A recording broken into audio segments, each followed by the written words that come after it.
Okay, so first of all, we met in Iceland through our mutual great friend Nökkvi. Nökkvi. Just a few days ago. Yeah. He's actually sitting here in the studio with us. Yeah. I do this thing where I try to pronounce my Icelandic words very quickly so you can't tell that I'm bad at it. I try to... How's your experience been so far in Iceland? Man, I feel like Iceland for me is one of the most underrated places in the world. I feel like I've experienced so much in these last couple of days.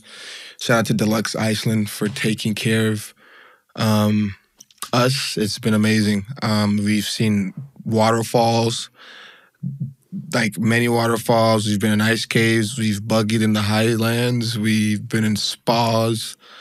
You know, we've eaten shark in the middle of nowhere. So that was interesting. We've seen the Northern Lights a little bit, seen the beautiful stars. It's like one of those things you just have to be back home and just soak it all in and be like, wow, I did that.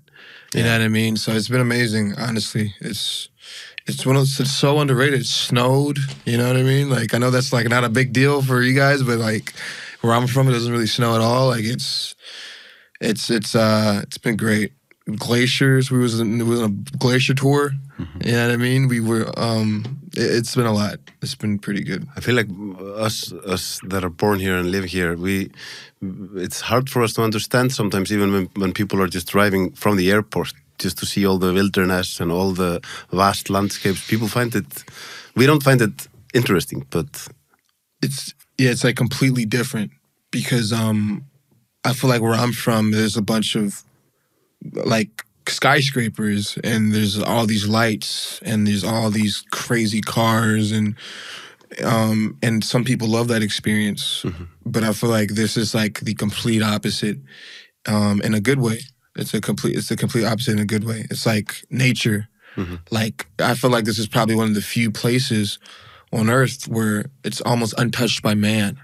It's like This is like, and you're looking at all these beautiful things of what God created, you know what I mean? Or like what nature created is just like, you can't replicate that. Mm. And I feel like that's what makes it amazing. Like, you've ever heard of the terminology concrete jungle? Exactly. Yeah, so it's like, where I'm from is like a concrete jungle. Mm-hmm. And where you guys are from, it's like just Mother Nature, just doing its thing. Yeah. So. Beware, the older you get, the more you dislike the concrete jungle. Yeah, I mean, I kind of dislike it now, you know? A lot of traffic. So, but you have a very big social media following. I wanted to ask you, like, how did that journey start, and why did you start to make the content that you're making? How did it start? I felt like I've always found interest in like people who did things on the internet and documented it. I thought it was the coolest thing in the world, but I didn't really see it as realistic. Mm-hmm. It's like, imagine not knowing anything and wanting to be a celebrity, quote unquote.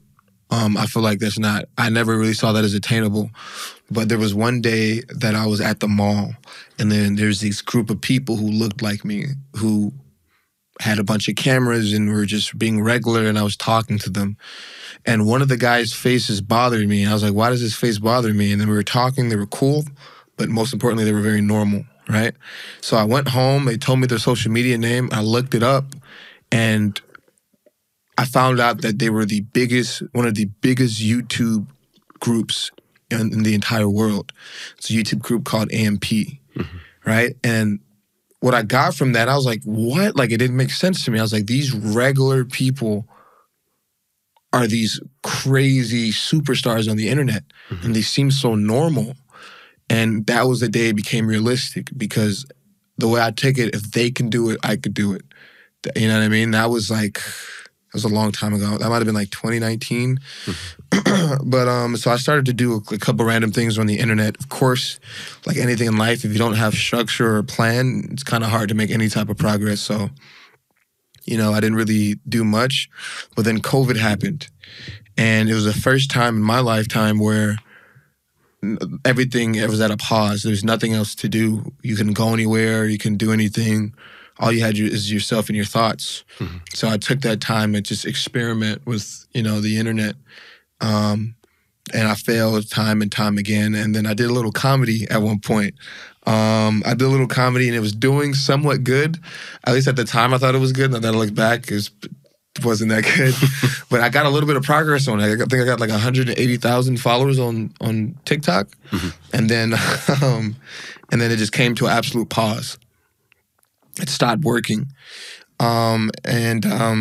I remember I posted this video that I thought was so good. I'm like, this is going to go viral. And I posted it, and I deleted the app because I didn't want to look at it, because I always check my logistics after I post. And then I think I logged in like 2 days later, like expecting millions of views. I had like 30 views and one comment. And that one comment was like, man, I can't take you seriously. Like, this sucks. So what I did is I created a whole new platform, and I thought to myself, what do I want to be known for? And I thought to myself, what are the most memorable moments that I have from watching people? And it was moments that made you go, damn, or like, wow, or like that's really deep. So I wanted to recreate that feeling. And I posted one day, and yeah, the rest was history. And that kind of gave birth to all the substance, no pun intended, all the substance that I started to create. It's definitely intentional. I want to say something that changes somebody's life. You know what I mean? Or changes somebody's perspective, or just makes them like, wow, that was really deep, or that was really smooth. And I started doing that by telling my story.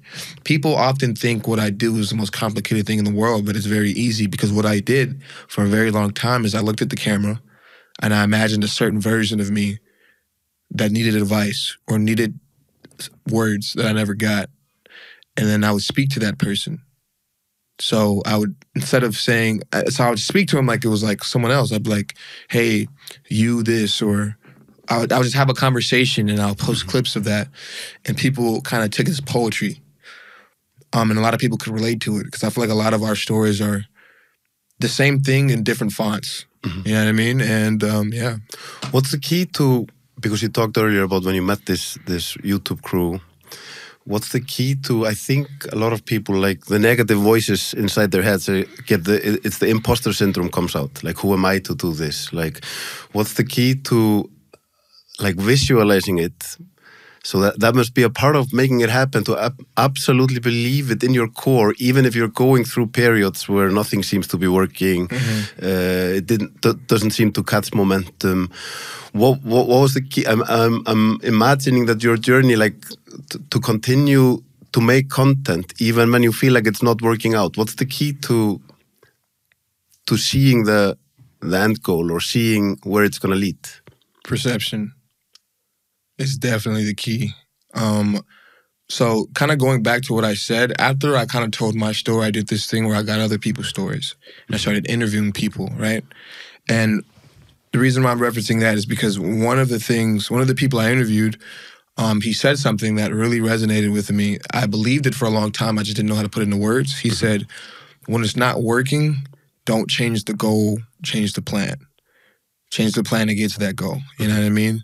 The route you might take might be a little different. One might be longer, one might be shorter. You know what I mean? One might be more difficult, but never lose sight of where you're going. So I kind of viewed it as I had to kind of rewire, like, okay, what do I want to be known for? Why do I want to do this? And I remembered my why, and I just changed the path on how to get there a little bit. So the key is this perception. I feel like people are so often like, okay, damn, this isn't working, so I'm just going to stop completely. Or like, oh, I'm just going to scrap it, it's not meant for me, or it's too hard, or this is a sign to stop. I took it as this is a sign to approach it differently. You know what I mean? There's a certain, when I'm not on TikTok, but I went on TikTok to look at a few of your videos, and my immediate reaction was I felt a certain sense of sincerity. Just looking at the first video, I saw, okay, there's the vibe that I get is already sincerity. Did it help you to, like, when you're talking to a younger version of yourself, does that help to make you sincere? It's probably like the most real you can get, because it's like I'm talking to myself, the only person who knows me the most, you know what I mean? Like, I'm literally just kind of getting on them or giving them advice or just like, I mean, just having a conversation. That's all it is. Like, for me, it's very simple. It's not as complex as people make it. Like, I'm quite literally, at least my older videos, it's quite literally like talking to myself and giving them advice or like something that could have helped them instead of taking the long route. You know what I mean? Because I feel like advice is so important because, like, imagine I fail time and time again at something and I learn something from it and I see somebody doing the exact same thing. Some words can kind of help them skip all that process. You know what I mean? Yeah, it builds character, but it's like you can build character doing other stuff. You don't have to go through the trial and tribulations that one person goes through. Like, it's like you don't have to take what people say is law, but like take it into consideration. You know what I mean? Like, so, yeah, I was just talking and venting, and yeah, it's like there's an artist that said this: my highest moments came from my hardest times. So basically, like, I turn all that trauma and sucky periods into something creative. I had a creative outlet because for a while I just kept all that in. So the reason why I had so much to say, the reason why I had so much virality is because I had all that stored in a room that I kind of forgot about. And I finally had an outlet to talk about it. You know what I mean? For a while, I was looking for people to talk to about it. So, but instead, I kind of used a platform. You know what I mean? So yeah, I mean, I never really thought about it too hard, but it was like me just having a conversation. I could have had the worst day ever. The only thing that would help me out is by me pulling a camera out. You know what I mean? Like, or let's say I have this problem in my life, because I feel like often, a lot of times, humans, we know the answers to our problems. It's the execution that's the hard part, right? So sometimes if I see it from a different light, like I might be thinking like, okay, Dami, you're lazy doing this. And I might look at the camera and be like, listen, if you don't get your shit together, your life is going to suck. You know what I mean? And like, so I'll be talking to myself. So it's like I'm almost taking my own advice, if that makes sense. So it's like I'll hear myself say it and be like, damn, like I'm my biggest fan. There's no one who can relate to any of my videos more than me. It's because it's everything I talk about is something I can relate to or something I needed to hear at some point. You know what I mean? Isn't that a key to everything you do? Like, especially if you're putting something like I'm doing this podcast, I feel like of course you try to be broad and reach a lot of people, but in the end, I have to be talking to like-minded people. I have to be talking to people that understand kind of where I'm coming from. So isn't that the key, like on social media, to structure yourself so that you are, because you can easily start to follow, like you talked about the comedy earlier, you can start to see, this thing is getting more views, so then I'll just go into that direction instead of continuing on your path, because and just having consistency there.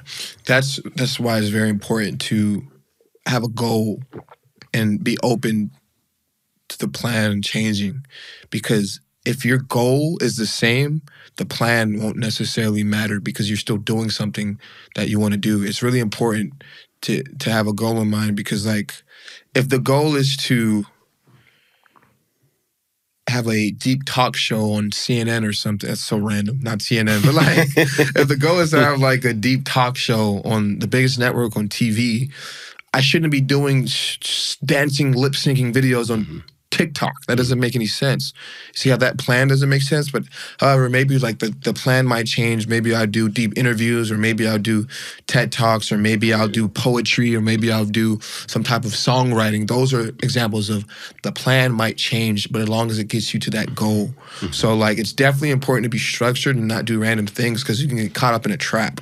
Right? I could have easily did what worked. Everyone was dancing. Everyone was pranking people. Everyone was lip syncing. I could have easily did that and just stayed with it. But like, I knew that's not what I wanted to do. You know, I'm important. Like, I'm a very stubborn person, right? So I want to do what makes me happy, right? So as long as my plan is making me happy and as long as it's going towards a goal, I'm going to do it, because I never want to work a day in this life. It's not because I don't have to work for my goals. It's not because I don't have to work for my business. It's because, you know what I mean? If you do what you love and you love what you do, you'll never work. You know what I mean? So that's why it's definitely important to be intentional. How important is it in your mind to be grateful and have, like we talked a little bit in the hot tub the other day about when you were going through a rough period. Do you sometimes now, when you're having millions of followers on TikTok and things are going good, go back to this moment in the mall and just feel real gratitude for, wow, this I've come this far? I have to remind myself of that because, like many great people, I'm not calling myself great, but like many of like really feel free to call yourself great. No, like a lot of people, it's easy to be a critic because you constantly compare yourself to others who are doing what you do. You know what I mean? Like I might look at myself, like I might get a 10 acres of land, which in the States is crazy. I might look at that and be like, wow, like I did it, and then I'll meet someone with 300 acres of land, and then I deluxe man. Yeah, like, and I can compare myself to that, and I feel like so many people unconsciously do that. But you just got to remind yourself, and this is an example of me, like right now, trying to remind myself that, like, man, you once prayed to be here. You know what I mean? Like you didn't have anything.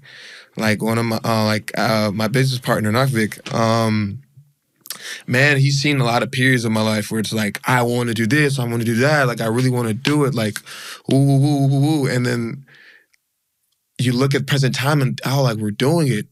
And we did a lot of those things. But our mind, like, always goes to, like, what's next? You know what I mean? Like, and I actually made a video during this trip. I was like, sometimes you get so caught up on the destination, you forget about the journey. Absolutely. So sometimes, whether it be, once a week or once a day, like you just got to pause and just look around and be like, I made progress, even if it was the smallest thing. You know what I mean? Like, I made progress, because a life without fulfillment is like, a life without fulfillment isn't really a life worth living, because you'll never be satisfied, you'll never be happy. Yeah, you might be really far, you know what I mean? But that's why you hear about all these multi-millionaires committing, like offing themselves, because they're not happy, they're not content, they're not fulfilled, because they're constantly thinking about the next thing. Which from the outside looking in, man, that guy's really successful. But internally, if you can't find fulfillment in anything, you'll never be happy. You know what I mean? And that's not a life that I want to live. So absolutely, it's a thin line. It's a thin line between striving for becoming better, striving for the next thing, but also enjoying the moment and feeling the gratitude, taking a pause to take a moment and see where you've come and all of that stuff. So it's how do you view that thin line? Like, because especially for us guys, I know so many guys who are very, very successful, but now they might be like 55, 60, and their biggest regret is not having taken more time for their family, not having been more in the moment when they had their kids. So it can be a thin line. I feel like being conscious of what's priceless, you know what I mean? Something that's priceless is time. So making time for the people that aren't going to be here. You can always make more money. You can always start another business. And I feel like life is about balance, because if you take too much time, you won't be successful. If you don't do enough time, the people who you could, like, in the back of your head, you might tell yourself, oh, I'll get there eventually. Next thing you know, your family isn't there anymore. Next thing you know, your wife isn't there, or your parents are dead, or the friends you grew up with, you know what I mean? Like, don't view you the same because you forgot about them. You know what I mean? So it's like making time for the things that remind you that you're human, I feel like is very important. And whatever, and that time and that spectrum is dependent on you. Don't let anybody tell you what you have to do. You know what I mean? Like, if you want to give all that time to your girlfriend, do that. If you want to give all that time to your family, do that. Whatever makes you feel is the things you should remember to make time for. You know what I mean? So life is about balance, honestly. What about, in my opinion, religion or higher power? Does that play a big part in your life? You know, it definitely does. And the reason why I'm going in a deep thought is because going back to those periods where things aren't working or weren't working, I used to constantly say something as a phrase I might put on a t-shirt. I'm not going to write that down. I might put on a t-shirt. God got me. God got me. And basically what that means to me is that, like, I know God has a higher purpose for me, and I know that things are going to be good because I know he's watching over me, and I know right now things are going bad because good is coming. You know what I mean? I think good and bad coexist. You can't have one without the other. You know what I mean? And even the creation of my business, it was a combination of a lot of things not working. Like I told my business partner about the idea one day, and then we kind of worked on it on the back burner, like on the back end of things, and kind of forgot about it. But then all the things I put as a priority at the time stopped working. And then once it all came crashing down, the only thing I had was that one idea I had a couple months ago. I was like, hey, like, remember that thing we were talking about? He's like, yeah. I was like, maybe we should try that. You know what I mean? Like, because everything we thought was going to work isn't working. So maybe we should try that. And yeah, why not? This is a perfect time to do it. And then, you know, the rest was history. I generated a great card game. You know what I mean? So let's talk about that a little bit. Yeah. Your card game. Where did that idea come from, and what is it about? So I created a deep question card game called Substance, right? There's 3 levels: vulnerable, intimacy, and mind. The entire point of it is to have real conversation, whether that be from a stranger, whether that be from a relationship, friendship. It's essentially a game that could be used for any humans can play the game, essentially. And the reason why I made it is because I told my story on the internet for a very long time, right? I'm 23 years old. So the cool thing about my story is that eventually it runs out. I'm not saying I'm going to die. I'm saying that eventually, if I'm being authentic to my truth, I run out of things to say because I've spoke about my story so many times. So I came at a obstacle. Okay, do I keep doing the same redundant story that people have heard and drag it on, or do I do something new? How do I do something new? This isn't something that I can make 50 videos on everywhere I go because it wouldn't be authentic, it wouldn't be genuine. And when it's not authentic, when it's not genuine, I can't do it, right? So I decided, I was like, what am I going to do? I was like, okay, let me get other people's stories, right? So I started doing deep question street interviews on the internet. And then I realized over trial and error, speaking to thousands of people, you can get a lot out of someone if you ask them the right questions. And it's all about having quality, because I can't ask them the right question on the 10th question. It's a stranger. They're going to walk away or lose interest. So over a period of time, I realized I had a series of these right questions. And I put all these questions into a box and called it Substance. There are other deep question card games on the market. I'm not here to say that I'm better than anybody or anyone else sucks or you should get me over the other. This is just a real human experience. I'm a person who woke up one day and had an idea and had the courage to chase the idea, especially when everything wasn't working, right? So the card game is literally a testament of dreaming, because so many people dream and then they forget about them.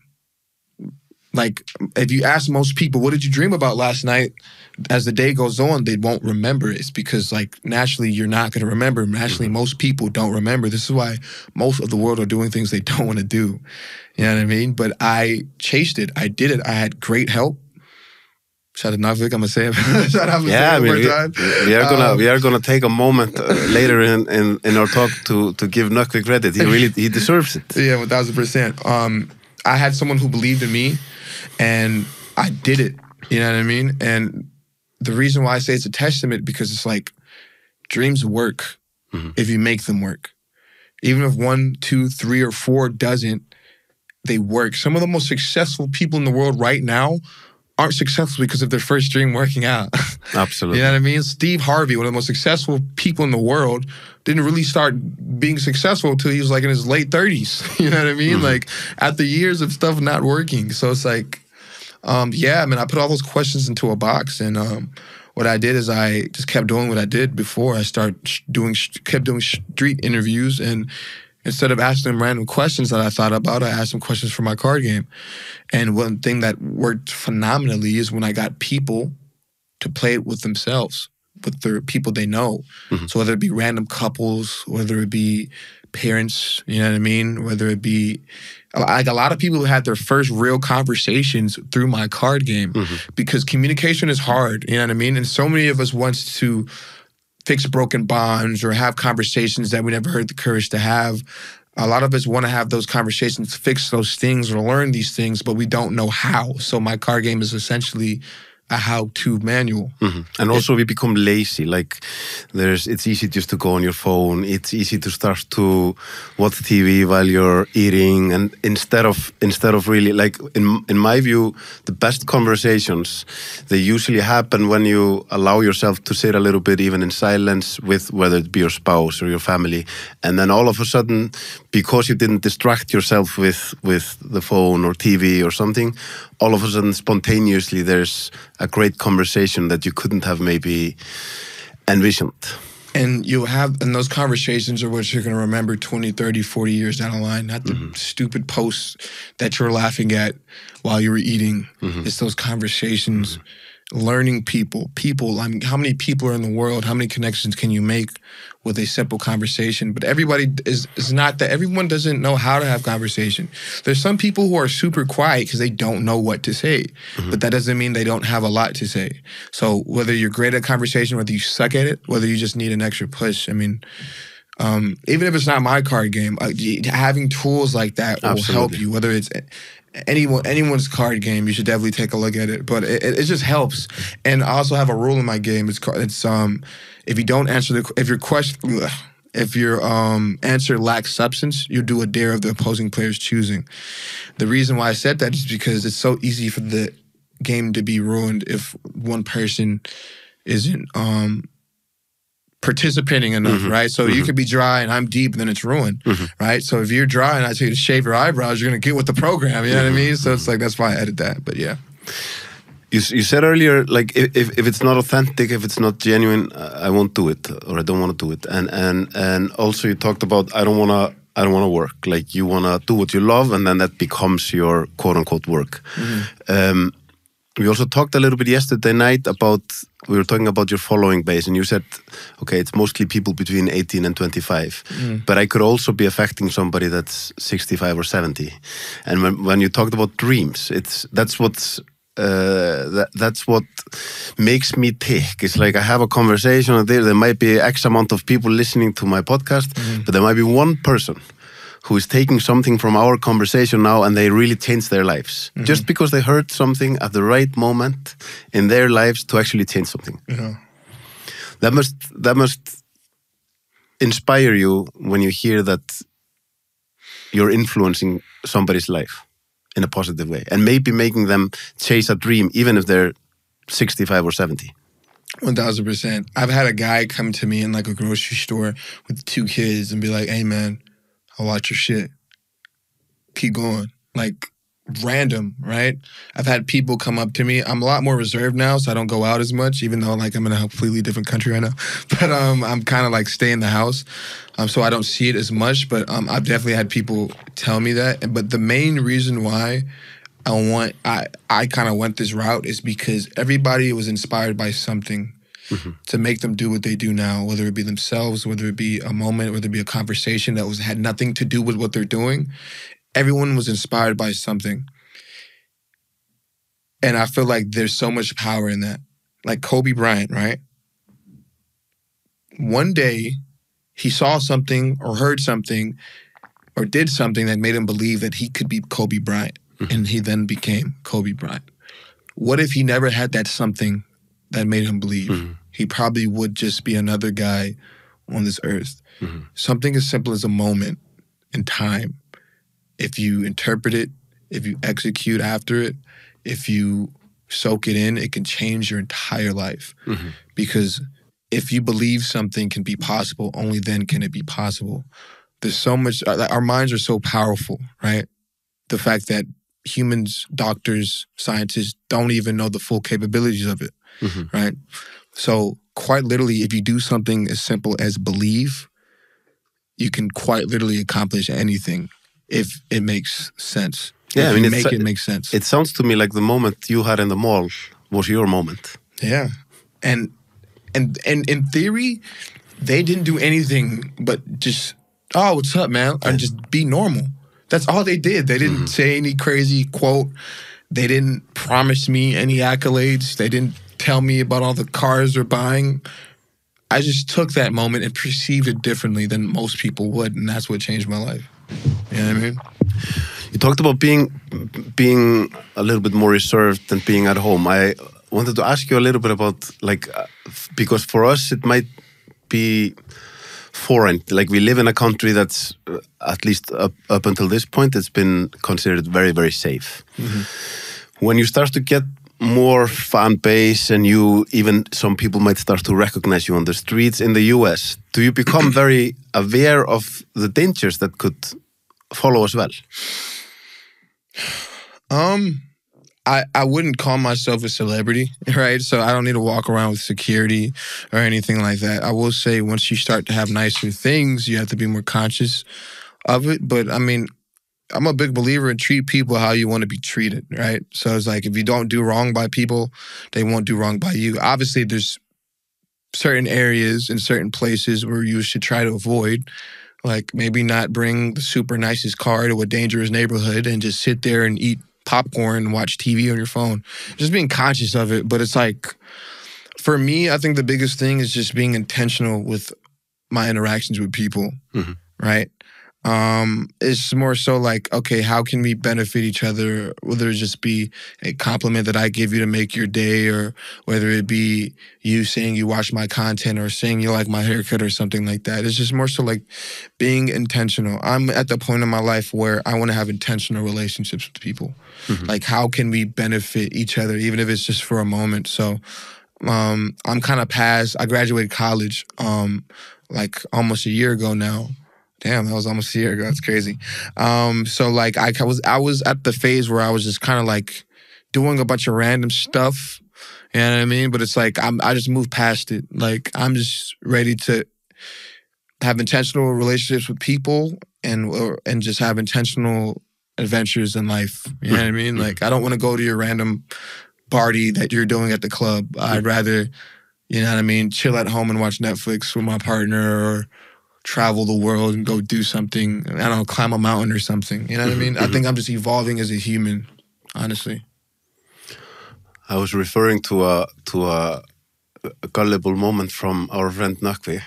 And because I would have done the same, my earlier question, I would have done the same thing probably. Yeah. When you come from Iceland, you're like, hey, this guy, and you talk about, but he when he told me about that moment, it's like a new reality to have to think, okay, somebody might come and rob your house just because they know something about you or that you own something. Is that a reality in the big cities in the US? So for context, we were in the States at nighttime at a gas station with a bunch of sketchy people. And then my friend Knock, is what we call him, decided to tell everyone in the store that I had a mass following on the internet, and that I make allegedly make decent money, right? Like, and everyone was just looking at me, right? So in the States, you don't do that, especially in foreign territory. That's not something you do, right? Because you put unnecessary attention on your back. He didn't do this to be malicious, obviously, because in Iceland, you know what I mean, everybody would have been like, oh, wow, that's so cool. And they might do that in the States in some places. However, if I couldn't make ends meet and I had family to feed, and I seen a gullible Icelander and a young black dude that seems to be a douchebag, I'm going to do whatever it takes to make sure I feed my family. And it's not even because America's a bad place. It's just because, you know, a lot of people aren't in great situations. And unfortunately, there's certain demographics that are pushed into corners to make irrational decisions in order to make ends meet. You know what I mean? So it's something you have to be more conscious of in the States. You don't just brag and boast and do all the unnecessary things. And I'm not saying I don't do unnecessary things sometimes, you know what I mean? Like, but it's just more so being conscious. And that's something I had to kind of tell him, please don't ever do that shit again. You know what I mean? Because imagine I had like a freaking shotgun, like, oh, you said you made what? Like, and then it's just like, it's over. You know what I mean?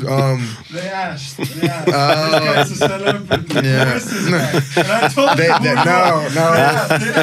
no. They probably was like, oh, what are you here for? This guy has 6 million followers. This guy's got to be famous. Yeah, I would have done the same thing, Nökkvi. I would have done the same thing. Gullible Icelanders. but we find it so. I'm starting to understand it more now and where it comes from, like the gun ownership in the US, for example. Of course, one thing, like you said, if people do everything to feed their families, of course. But then also it comes from this place of, I want to be able to defend myself from oppressive government. After the COVID pandemic, I understood that better. Yeah. Because I feel like we had been, especially in Europe, like nothing has happened here since the Second World War, la la la. But all of a sudden you see it doesn't take a lot for the government to oppress you. And the next step would be to oppress you even more. What's your view on that? Like, because we see it, I think Europeans see it very differently than people from the US.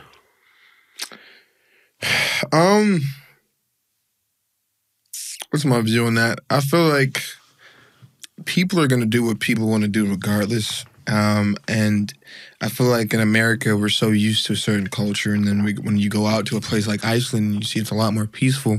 It is almost like a culture shock. Like, you know what I mean? Like, we were at a house in the mountains, right? And because I'm from America, I'm super overly conscious of certain things. So what I did is I put a knife by the window just in case something were to happen. Whereas probably no one here does stuff like that because nothing happens. You know what I mean? So it's like a thing where like you kind of get numb to. You just it's not like you're hoping something happens. You're doing it just in case. Like, I want to be able to defend myself in case something happens. You know what I mean? So it's just like, and I think most people are like this. Most Americans, I'm assuming, are like this. They just like to be ready just in case. I don't even think it's like, even with the guns in America, it's not like a political thing. It's like it's my right as an American to own this if I want. You know what I mean? And it's been written in the Constitution. Like, quite the right to bear arms is written in the Constitution. So it's like their American right. There are some flaws and consequences that come with that when you give a mass majority of people weapons. Some people might do something very stupid, and unfortunately things happen. But yeah, I think that's with any situation where you have so many people, there's bound to be some idiots, you know? Yeah. So let's go to, I'm not going to make this whole episode about our man Nökkvi, but let's give him a shout out. I mean, he has, when I was going through a really difficult period in my life, he was really there for me, and he really got my back. And when we were talking in the hot tub the other night, you were talking about like difficult times when things were going not so well for you, how much he believed in you, and he saw what you might not have seen at that time. Yeah. How important is it to work with people like that and have people like that in your life? Even from a non-business standpoint, because I don't even want to speak on business, having somebody there is super important. And the problem is, most people, when they're in a bad space mentally, they convince themselves that no one is there. But they don't realize that all that happens when you get really upset or when you get really emotional or when things are bad, your vision gets foggy. So you don't see the people there. You know what I mean? So it's important, whether it be the person that says hi to you every time you get coffee, whether it be the person that complimented you or the friend that you talk to every blue moon because you don't reach out for a conversation. There are people there that care about you and that they think you matter. You know what I mean? And I think that's more important just for the human experience. You know what I mean? Like, you put it very well when you say when your vision is foggy. I relate to that. Like, you reach points in your life when your vision is actually very foggy, and then it's so important to have people that help to unfog the situation. Yeah. It's like sometimes just moving and not being stuck will help so much. Because think about it. Let's use some imagery for a second.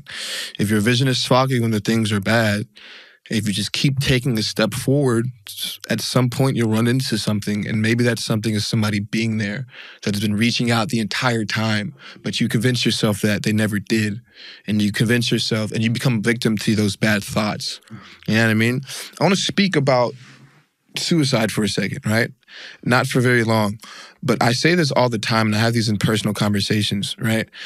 People, at least in the States, they view people who fall victim to that very negatively. Some characteristics they use are weak, small, selfish. They use those characteristics, but I've never felt that way about people who did that, right? Because I say this all the time. Anyone who knows me, I've had this conversation with them. There's it could be anybody can fall a victim to that, right? Because think about it. Most people have those thoughts. Whether it be for a second, whether it be for 2 minutes, whether it be for 2 days, right? Everyone has had those super dramatic thoughts like, I don't want to be here anymore. But there's this thing called logic that snaps us back into it. Mm-hmm. That says, yeah. Like you might even joke, man, I'm about to kill myself or something like that. Yeah, I'm stop being dramatic. It's a joke, right? What if it's the same for all those people, but one day logic didn't show up? Mm-hmm. You know what I'm saying? Like, so it just puts things into perspective. You know? In my view, by definition, if you reach a point where you feel like that's something that you should do, I don't see how you can call somebody weak. By definition, I think maybe that person hasn't gone through what am I actually putting on those I leave behind? What am I putting on my family? Because that's, for me, I've had periods where I've really had to deal with these thoughts, and what was always the end, like the end of the thoughts for me was always, I will never put my people through that, never. But a person who actually does it, they might not have, like you say, they might have lost logic the first time they have these thoughts, or when they have not had these thoughts often, and also, in my view, since we're talking about this topic, I see it as if you commit a suicide, you're killing the wrong person. Do you get what I'm saying? Like you are not killing the person who you can be, and that's what's sad about it. Yeah, and it goes back to that perception thing. If you're at that point, like, you know, even though your vision is foggy, even if you're moving forward, you might not find anybody. Sometimes if you keep moving long enough, you'll find a reason to live again. You know what I mean? Because in those dark freaking moments, remember, with every dark moment, there's eventually light. You might find your why. You know what I mean? Absolutely. And somebody who's kind of at that point, there's so much that you can put into your why. You could put everything into it. Every single thing, and you realize you can create something freaking beautiful. You know what I mean? There's people with every facet of life, with every profession, who are freaking passionate about shit. Like put everything into it because that's all they have. And those are the people who are perfect the craft. Those are the people who are obsessed with it.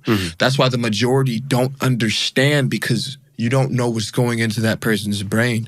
You don't know if this athlete, you don't know if that sport saved their life, or you don't know if with this content creator, if this gave them a reason to live. You don't see that. All you see is the creativity that they kind of use. So that's why I always say, man, if you're at that point of just being low, find a creative outlet and you can create something beautiful, like literally.